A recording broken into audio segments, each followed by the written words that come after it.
Bendiciones, amada iglesia.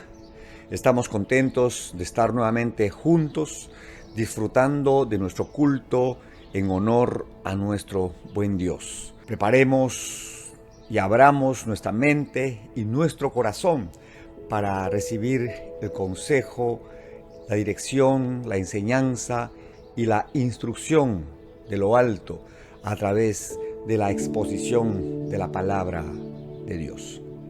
Y en la porción de la Sagrada Escritura que estamos estudiando en estas semanas, se registran 7 dones o capacidades sobrenaturales que han sido dadas por Dios a la iglesia para la obra del ministerio.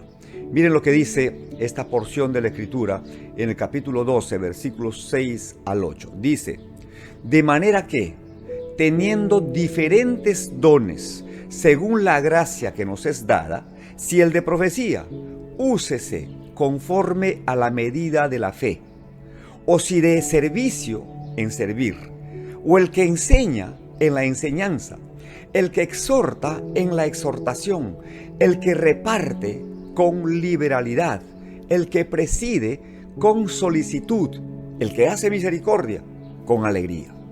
Aleluya. Palabra viva, siempre viva y eficaz de nuestro buen Dios. Miren, la semana pasada estuvimos viendo el primero de los 7 dones que se registran en esta porción de la carta de Pablo a los Romanos. Y vimos el don de la profecía. Ya desarrollamos esta enseñanza la semana pasada. Después del don de la profecía sigue el don de servicio. El don de servicio. La palabra griega que el apóstol Pablo emplea para referirse al servicio es la palabra diaconía, ¿ya?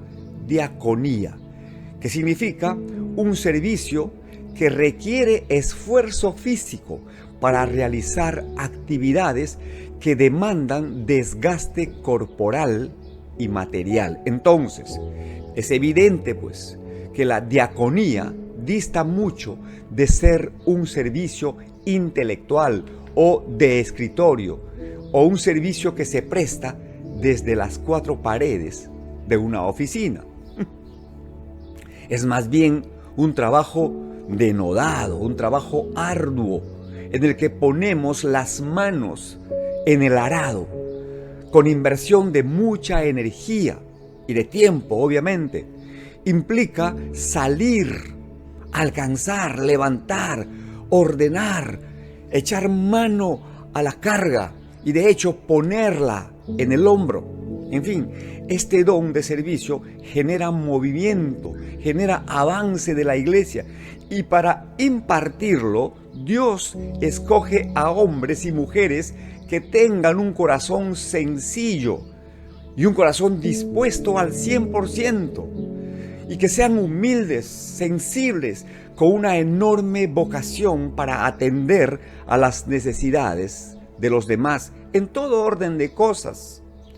Aunque, mis hermanos, en la escala de valores del hombre, del mundo, el servicio suele estar en la parte más baja de la escala, según la escala de Dios, el servicio es valorado por encima de todo, hermanos.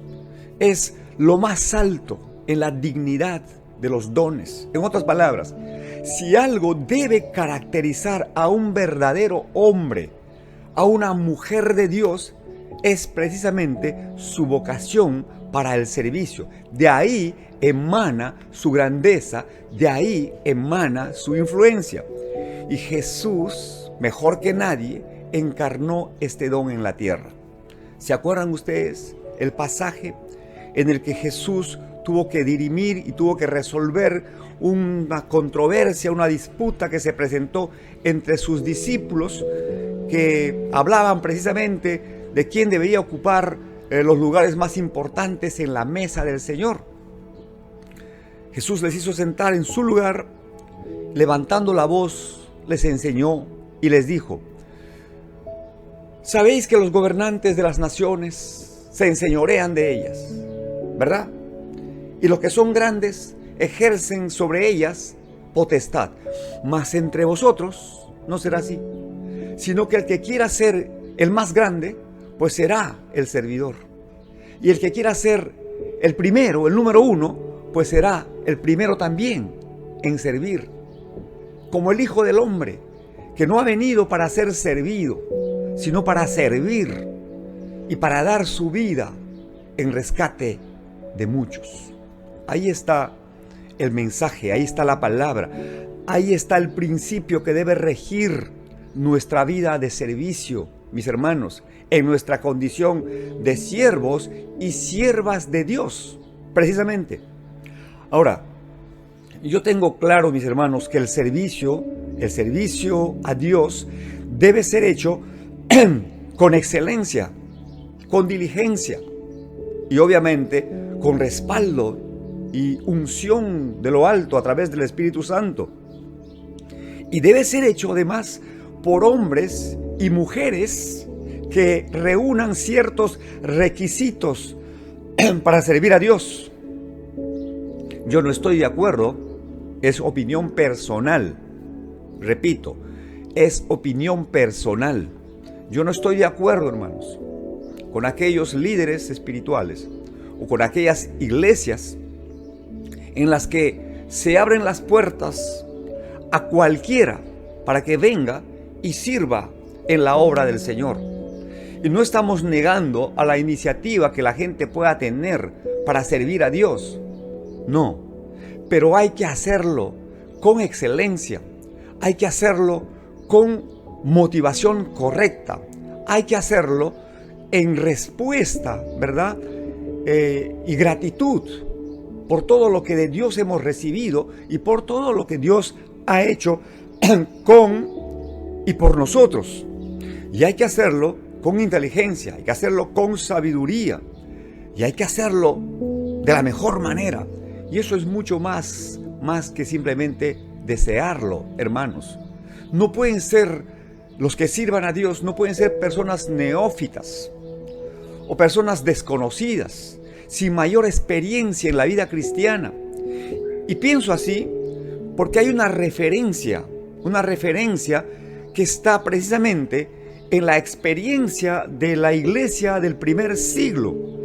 Los primeros servidores de la iglesia del Señor, los primeros diáconos de la iglesia, allá por el capítulo 6 del libro de Hechos de los Apóstoles, encontramos que, miren lo que dice el libro de Hechos, dice: en aquellos días, como creciera el número de los discípulos, hubo murmuración de los griegos contra los hebreos, de que las viudas de aquellos eran desatendidas en la distribución diaria. Entonces los 12, y se refiere a los 12 apóstoles, convocaron a la multitud de los discípulos y dijeron: no es justo que nosotros dejemos la palabra de Dios para servir a las mesas.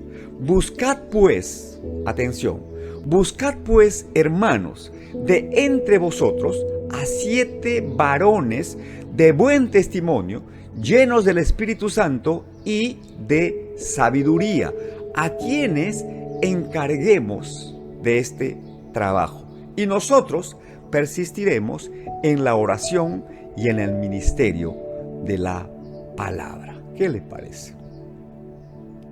Aquí tenemos pues la referencia escritural o el sustento bíblico para exigir, y esto en mayúscula, las características de un servidor, de una servidora. Es decir, buen testimonio, llenos del Espíritu Santo y de sabiduría.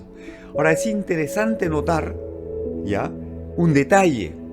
Quiero que lo noten, hermanos. Uno podría pensar que estas características correspondían a alguien que se dedicaba pues al apostolado o a la predicación o al pastorado o a la enseñanza. No. Eran requisitos para servir a las mesas.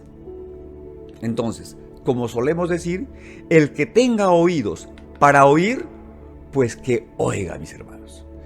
Porque corremos el riesgo que por encargarle a cualquier persona que simplemente levanta la mano o se acerca para inscribirse, digamos, en el libro de servicio de la iglesia, corremos el riesgo, digo, de que estas personas vengan con motivaciones que están lejos del propósito de Dios para su pueblo, ¿verdad? Personas que cuando tienen la posibilidad, ¿verdad?, de estar al frente de un grupo, de liderar un grupo, de conformar un grupo, puedan creerse más de lo que realmente son o pensar más de sí mismos que el que deberían pensar. Eso ya lo vimos en los primeros versículos de este capítulo 12 de Romanos, ¿se acuerdan? Y por ahí entrar en discusiones, en envidias, en disensiones, en pleitos, en disputas, en ofensas, en rivalidades, además de mentiras y de otras cosas por allí que pueden generar perjuicio a la congregación, perjuicio al cuerpo de Cristo. Hermanos, hay que pasar a todos por el tamiz de la preparación, ¿ya? Primeramente, personas que deben ser bautizadas y personas que deben dar demostración de ser hijos e hijas de Dios a través de un buen testimonio. Obviamente no nos vamos a dejar llevar por lo que nuestros ojos ven, ¿no? Porque a veces hasta Satanás se viste de ángel de luz para confundir a los hijos del Señor. No, por discernimiento y por el fruto de su conversión, por el fruto evidente de su arrepentimiento, por la demostración cabal de que en efecto son hombres y mujeres que han decidido consagrar sus vidas y dejar el mundo atrás y enfocarse en lo que tienen por delante, con la mirada puesta en Jesús, ¿ya?, cuya vida realmente esté respaldada por la palabra del Señor. En fin, quería señalar este punto, hermanos, para marcar una postura que es la de nuestra congregación. El segundo don que está registrado en esta porción de la Escritura es el don de la enseñanza.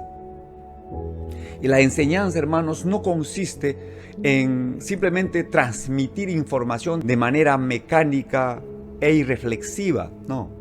El don de la enseñanza es la capacidad espiritual para exponer las verdades bíblicas de manera clara, apuntando a la madurez de los creyentes.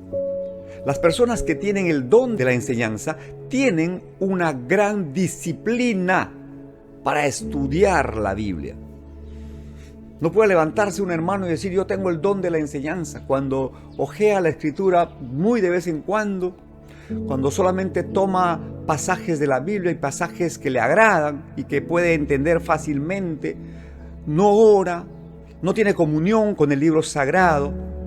Una persona que tiene el don de la enseñanza invierte tiempo, y tiempo de calidad, en la lectura, en el estudio, en la meditación, en la interiorización, de hecho en la memorización de la Escritura sagrada. Es una persona muy ordenada para exponer sus ideas. El hombre o la mujer a quien Dios imparte este precioso don es una persona que ha establecido su morada en la palabra de Dios. Eso quiere decir que desayuna, almuerza y cena literalmente con la palabra de Dios. De manera que es un obrero, como dice el apóstol Pablo en su carta a Timoteo, es un obrero que no tiene de qué avergonzarse y que sabe usar, trazar bien la palabra de verdad. Y su frase favorita es: escrito está. Si la Escritura, hermanos, lo respalda, entonces yo atiendo a esa práctica, yo atiendo a esa posición. Pero si no lo respalda la Escritura, si todo lo que enseña o todo lo que piensa y todo lo que dice no tiene un respaldo escritural, puede ser una buena persona que tiene buenas intenciones, ¿sí?, alguien que quiere lo bueno para nosotros, pero no puedo yo señalarlo como un maestro de la palabra. En fin, el siguiente don es el don de la exhortación. El don de la exhortación, que no es otra cosa que la capacidad dada por Dios a algunos creyentes mediante el Espíritu Santo, por el cual estos creyentes pueden animar a otros. Miren, mis hermanos, el don de la exhortación es la capacidad de acercarse a una persona por discernimiento, ¿ya? Te acercas a una persona, pero para ayudarla, para fortalecerla en sus debilidades. Los que tienen el don de la exhortación tienen una especial disposición para consolar a los abatidos, para alcanzar a los que se han extraviado, se han perdido, para levantar a los caídos, para alentar y sostener a los de poco ánimo, pero también para confrontar a los que perseveran en el error. Y hacerlo, hermanos, repito, con sabiduría. Yo creo que la palabra sabiduría es transversal a todos los dones espirituales. La presencia del don de exhortación en los creyentes no se manifiesta por gritar. Hay quienes que apelando al don de exhortación, dizque levantan la voz y gritan, a veces desaforadamente, para apuntar y señalar con el dedo la falta de alguien, o criticar y desestimar a los demás por sus faltas y sus debilidades. Y lo hacen en nombre del don de la exhortación. Si alguno piensa que está firme y cree tener el derecho para hacer lo que hace y decir lo que dice, tenga cuidado. Tenga cuidado. Dios no puede ser burlado. Ustedes y yo, por gracia hemos recibido, o de gracia hemos recibido, dice la Escritura. Pues demos de gracia, hermanos. Si tú tienes el don de la exhortación, hermano, manifiéstalo, exprésalo a través de la compasión, mostrando un verdadero y genuino interés de ayudar a los demás. Hazlo con empatía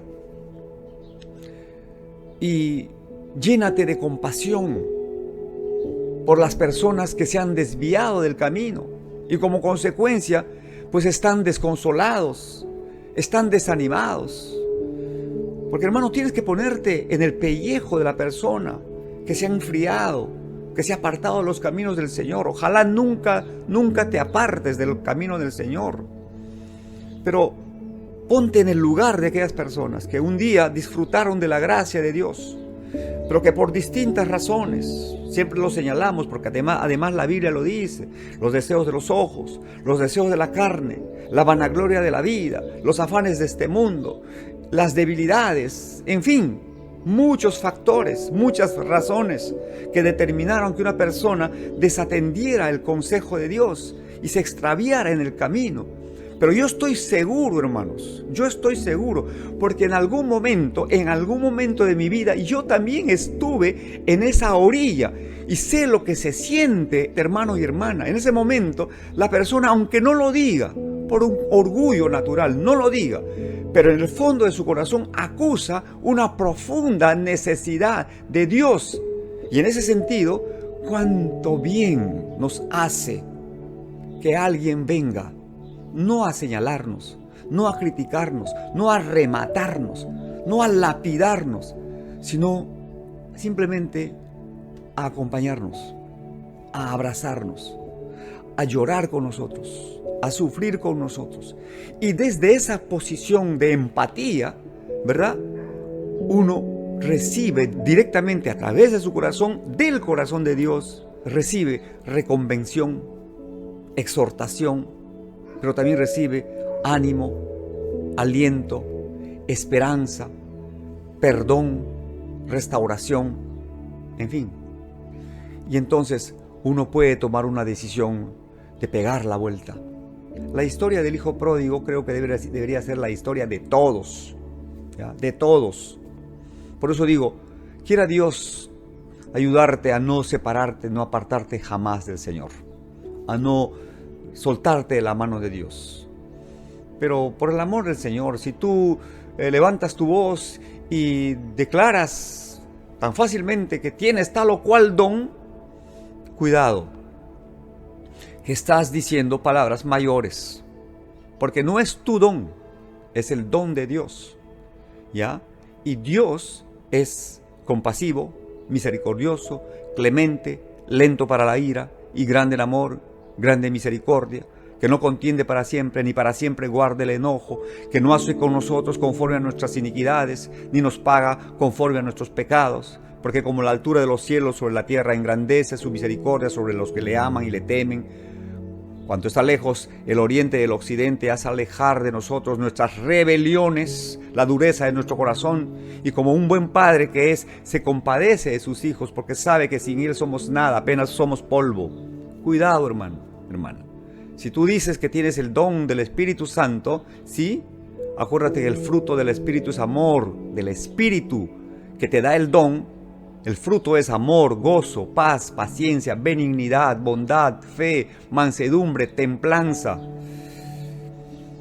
Entonces, hermano, hermana, si en efecto tú tienes el don, qué bueno, enhorabuena, hermano, pero administra ese don para la gloria de Dios. Hazlo como una extensión de la gracia de Dios. Hazlo como una extensión del amor inconmensurable de Dios, ¿sí? Cuando tú amas a alguien y demuestras tu amor por la persona, seguramente la persona en respuesta a tu amor estará dispuesto o dispuesta a escuchar tu reconvención y tu exhortación. Pero si tú lo haces simplemente porque dices tener el don y crees tener el derecho de señalar las faltas y de emitir juicios de valor para las personas por las faltas que han cometido, ten cuidado. Te señalo una vez más la Escritura. Si alguno piensa estar firme, cuide que no caiga. La exhortación, hermanos, no es para enojar, para reclamar, para desairar a la gente, no. Es más bien para encender, para calentar nuevamente a los hermanos, a las hermanas que por cualquier razón pueden haberse enfriado en la fe, en la esperanza, en el amor, etc. Entonces, sé un instrumento noble, útil y poderoso en las manos de Dios para esta tarea, no solamente de alcanzar a los perdidos, sino también de confortar el alma abatida, para vendar corazones quebrantados, para consolar a enlutados, para levantar a los que están caídos, para abrazar y sostener a los que están débiles. En fin, podemos seguir hablando más de este don y de los dones que ya hemos compartido, pero vamos a dejarlo ahí. Y Dios mediante, si el Señor así lo permite, vamos a continuar con los dones que restan, ¿ya? En nuestra próxima reunión. Dios los guarde, mis hermanos. Dios los bendiga. Dios sea propicio a sus necesidades, ¿ya? Que el Señor abra las ventanas de los cielos para derramar de sus más caras bendiciones y que éstas se multipliquen a favor de cada uno de ustedes y sus familias. Que estén bien, hermanos. Que estén bien. Les mando un abrazo fraterno. Hasta la próxima. Adiós.